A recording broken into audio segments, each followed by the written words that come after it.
কলিজাৰে মৰমৰ সুপতিৰে চকুৱে চকুৱে কওঁ নকওঁ কথাটি ৰাতি হুমজিয়া নাইটি নাহি বিদে অকলে। আজি কলাগুৰু বিষ্ণুপ্ৰসাদ ৰাভা দিৱস আৰু সকলোৱে অৱগত।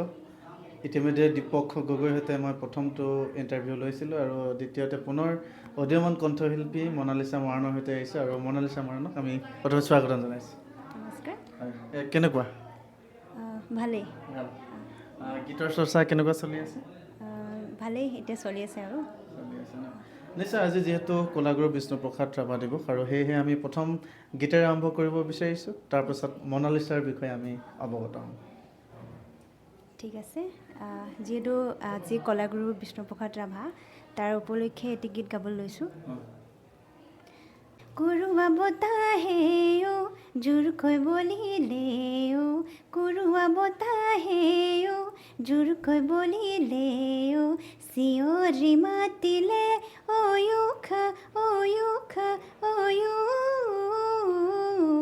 উখা অ কুৰুৱা বতাহেও জোৰকৈ বলিলেও, কুৰুৱা বতাহেও জোৰকৈ বলিলেও, পুৱতি নিশাৰেও তৰাৰে চাকিৰে, পুৱতি নিশাৰেও তৰাৰে চাকিৰে, শলিতাই ডালি নিজানতে জ্বলি, শলিতাই ডালি নিজানতে জ্বলি, ধিমিকি ধিমিকি ক্ষীণকৈ মেলানি মাগিলে অয়ুখা অয়ুখা অয়ু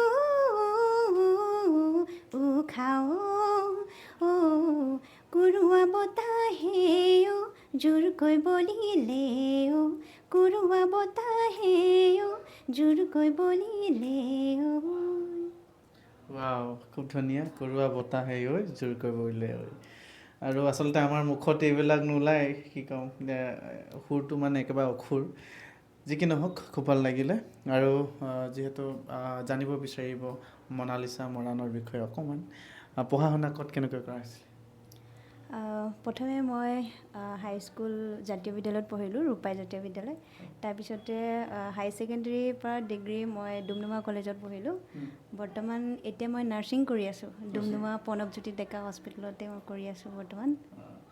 এফালে গানৰ চৰ্চা লগতে নাৰ্ছিঙো চলাই যোৱা হৈছে, নহয় জানো?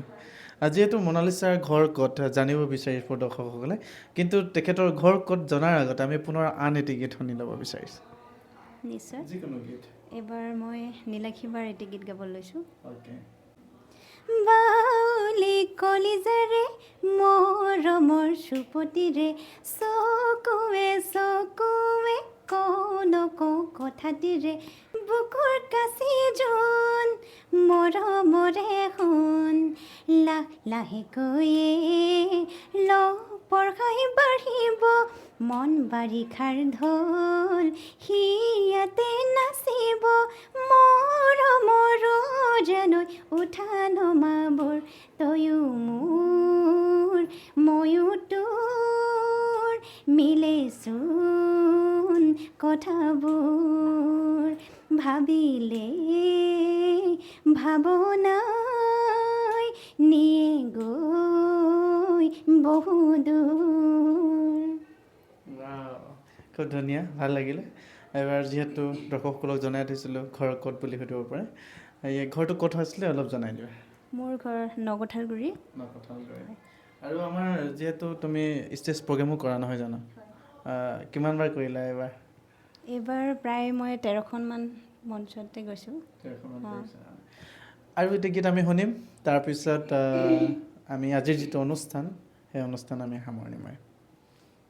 ঠিক আছে। এইবাৰ মই এটি মৰাণ বিহু গীতেৰে গাব লৈছোঁ। ঠিক আছে। মৰাণ গীত বুলি ক'লে চবৰে ভাল লাগে, ময়ো নিজে প্ৰিয় খুব মৰাণসকলৰ যিটো গীত। অকণমান গুণগুণাই দিব বিচাৰিছোঁ। দিহিং নৈ সিপাৰে ধনেৰে মাৰিলে, ঐ ছাগলী সাপ লোত উঠি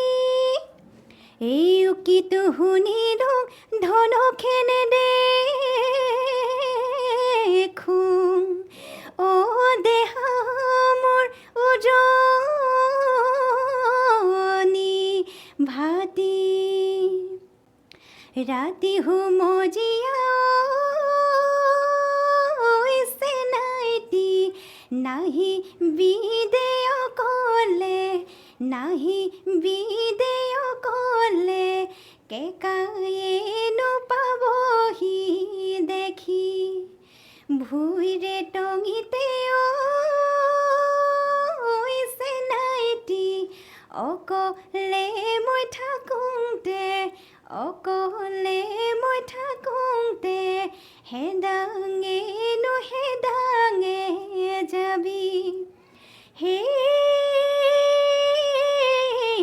ভুইৰে সিপাৰে হায়ৈ ঘনে কৈ হাবিখন হায়ৈ ঘনে কৈ হাবিখন হায়ৈ তাতে ময়ো চৰাই কান্দে ঐটো কেনে পাবলৈ হায়ৈ দেহৰেনো ভিতৰত হায়ৈ দেহৰেনো ভিতৰত হায়ৈ ঢেঁকী ধান বনা দিবানে। ধন্যবাদ। কি ধুনীয়া। আচলতে মনালিছা, এটা কথা জানিব বিচাৰিব দৰ্শকসকলে, এই সংগীতৰ জগতত কেনেকৈ আগবাঢ়ি গৈছিলা, মানে কেনেকৈ আহি গ'লা? প্ৰথমে মই ক্লাছিকেল মানে সৰুৰ পৰাই মই ষ্টাৰ্ট কৰিছোঁ গান গাবৰ কাৰণে, খুব হেঁপাহ। তো মই সৰুৰ পৰাই এইটো ক্লাছিকেলটো বেন বৰা ছাৰৰ ওচৰত শিকিলোঁ, আৰু আমাৰ এগৰাকী বাইদেউ আছে গিৰিবালা দাস, তেখেতৰ ওচৰতো মই গানৰ চৰ্চা কৰিলোঁ। তাৰপিছতে এনেকৈ আৰু গানবিলাক এনেকৈ চৰ্চা কৰি আছোঁ। খুব ভাল লাগিল, আচলতে খুব ধুনীয়াকৈ গাইছা, আৰু চেষ্টা সাধনা অটুট ৰাখিলা, আৰু ধুনীয়াকৈ আমাৰ দৰ্শকসকলৰ মাজত আৰু দৰ্শকসকলে আৰু আঁকোৱালি ল'ব, নিশ্চয় আঁকোৱালি লৈছে। ইতিমধ্যে যথেষ্ট জনপ্ৰিয় আমাৰ মনালিছা মৰাণ, আৰু সেয়েহে আপোনালোকক আজি কলাগুৰু বিষ্ণুপ্ৰসাদ ৰাভা দিৱসৰ দিনটোতেই তেখেতক আমি আমাৰ মাজলৈ আনিলোঁ, আৰু বৰ্তমান উপস্থিত আছোঁ। আপোনালোকক পুনৰবাৰ জনাব বিচাৰিছোঁ, এই ষ্টুডিঅ'টো হৈছে বৰডুমচাৰ মিহলিটো গাঁৱত আছে, আৰু আপোনালোকে সকলোৱে আহিব পাৰিব। আৰু এই ষ্টুডিঅ'টোৰ আজি কলাগুৰু বিষ্ণুপ্ৰসাদ ৰাভা দিৱসৰ উপলক্ষে আপোনালোকৰ মাজলৈ প্ৰমোচন হিচাপে দিছোঁ, ইয়ালৈ আহিব পাৰে আপোনালোকে, আৰু যোগাযোগ নম্বৰ মই ডেছক্ৰিপশ্যনত দি ৰাখিছোঁ। আৰু তেখেতলোকে কৈছে যে যিসকলৰ আৰ্থিকভাৱে দুৰ্বল, তেখেতলোককো এই গীত ইয়াত বাণীবদ্ধ কৰাৰ ক্ষেত্ৰত কিছু সঁহাৰি জনাম বুলি কৈছে তেখেতলোকে। গতিকে যিসকলৰ ইচ্ছুক, যিসকলে গান বাণীবদ্ধ কৰিব বিচাৰে, যিসকলে নতুন নতুন গান লিখিছে কিন্তু উলিয়াব পৰা নাই, তেখেতলোকে আহিব পাৰিব এই ষ্টুডিঅ'লৈ। আৰু বিশেষ কলাগুৰু বিষ্ণুপ্ৰসাদ ৰাভা দিৱসৰ সকলোলৈ শুভেচ্ছা জনাই আজি যি আমাৰ সাক্ষাৎকাৰ ইমানতে সামৰণি মাৰিছোঁ। ধন্যবাদ।